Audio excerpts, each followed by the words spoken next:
Alright, this is the Unity package and creating a prefab in Unity for the tank game that we're making.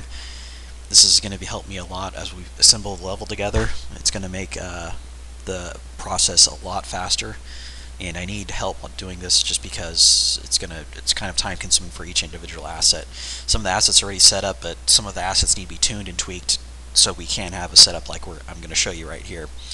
So you do need to have Unity installed. The free version is okay, and you do need your 3D package.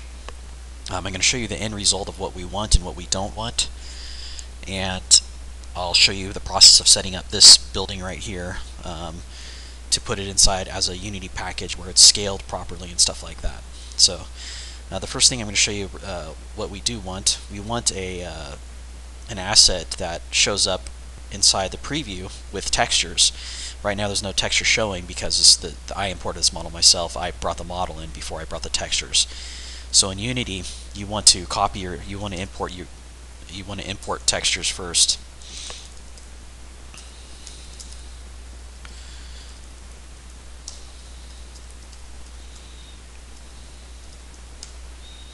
Then you want to input the model.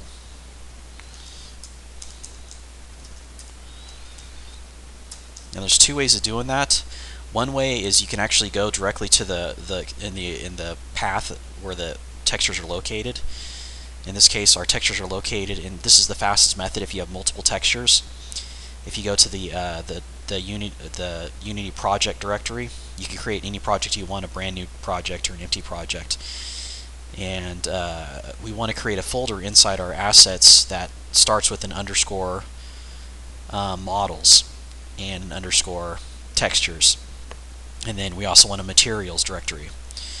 So we have to have these three things in there, a minimal setup, just to help us make sure they go in the right places. Just be sure you spell these right, because when we copy these over, we're going to need to have the exact spelling so they land in the right directory to help us stay organized in our project directory and hierarchy. Right here's a hierarchy in Unity, and this one is organized okay. Right now we have materials here, models, and textures. These are the three folders we're going to be using. And if you notice the texture naming convention we're using, texture start with a T underscore, the name of the texture of what it is. In this case it's a barrel. I'll show you what that texture looks like right here.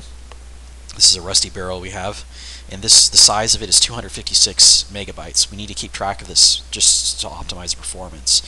So this is our naming convention we're going to use. So be sure before you set up and save your textures, we have this naming convention.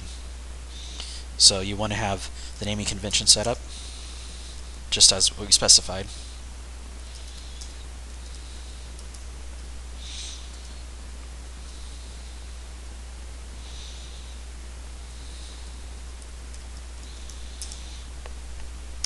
And the next thing you want is your model to be named appropriately too. So the name of the model here that I'm using as an example will be the Hummer. And right now it's not imported with the textures, you can see it right here. But right now we have wheels on it. As you can see, this is a wheel, the front left, the rear left, the front right, the rear right. And we just want to make sure we have every separate piece of geometry named. For example, the Challenger also has names also, wheel top, front right. This is a bad naming convention right here. We didn't set this up permanently. This is just a temporary setup right now. But normally this would be wheel, as we see the wheels on the tank. This is the T71. Still is temporary tanker that we're using right now. We want to make sure these are named individually. This is why we're going to have a skirt on the tank. So if we go over the Challenger, we're going to name these differently.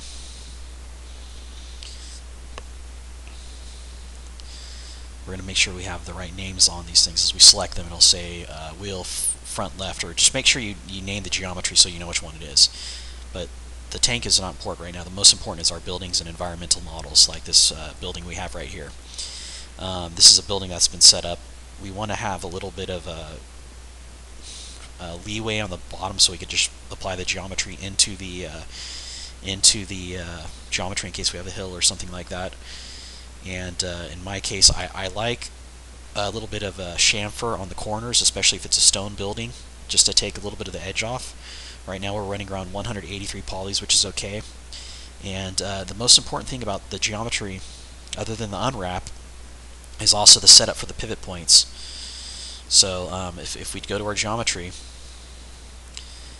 and we isolate selection, our pivot points are going to be centered. So if we go to, in Max, if we go to the effect pivot only, see this pivot point is not centered, so I need to adjust this. So I'm going to go to top, and I'm going to go to center on object. And I'm going to go to front and make sure it's still centered, and left it's still centered. And now after it's centered, we could save it. The reason why this happened, the reason why we need to have each of these individual pieces of geometry selected is in case if we need to go back into Unity and make an adjustment here, or if there's a rotation, we don't want the rotations moving off center like that, like this. So that's going to be very important for us as far as making sure these pivot points are set. And also another problem is scaling in Unity. If we scale outside of if the pivot point is outside the scaling, then we're gonna be having trouble seeing where that pivot point is at. Sometimes the pivot point will be off screen. Now there is a way of fixing that by going to pivot and hitting center. But if the pivot point's set up appropriately, it does transfer from the 3D package. So I'm going to go back over to this Moorish building, and I'm going to check all my pivot points on this building to see if they're set up properly. So I'm going to take each individual asset and isolate it. I'm going to go to the top view. I'm going to go to the left view, and I'm just going to hit center to object and see where that's at. Front looks okay, top, and that looks good, so we're going to save that. And not only are we going to affect the pivot points, but we're also going to make sure the names of these individual assets are transferred over okay.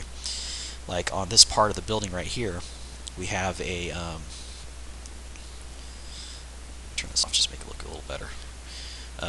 We could also smooth. I'm also going to show you how to smooth the geometry a little bit too. On this building here, we have a name on it called the back of the building. Just anything that'll give you an idea of where the geometry is at, so we don't end up with stuff like something with like box 12 or box 13 or something like that. For example, this is box 23 here, and we want to change this to window. Window, front, right. Front of the building should be here. And this is box 4, but we want to name it doorway.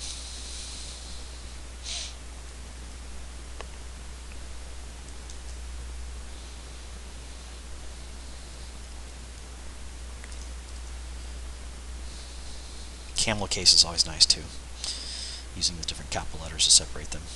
So just make that save and make that adjustment. So we have a door front right, and we have another box on the left here, so let's call it window left front left. And we also want to check the pivot point on each of these things too. So go to the pivot point, effect pivot point, center on object, front, left. Z zooms in on this in my case, so that looks pretty good. So we could go out of that mode and save it again. Go to exit isolation mode, and I'm gonna do this to every single window right now. I'm gonna pause the video just so you get the idea of it, and we'll switch to the next video just because I don't want to keep them short.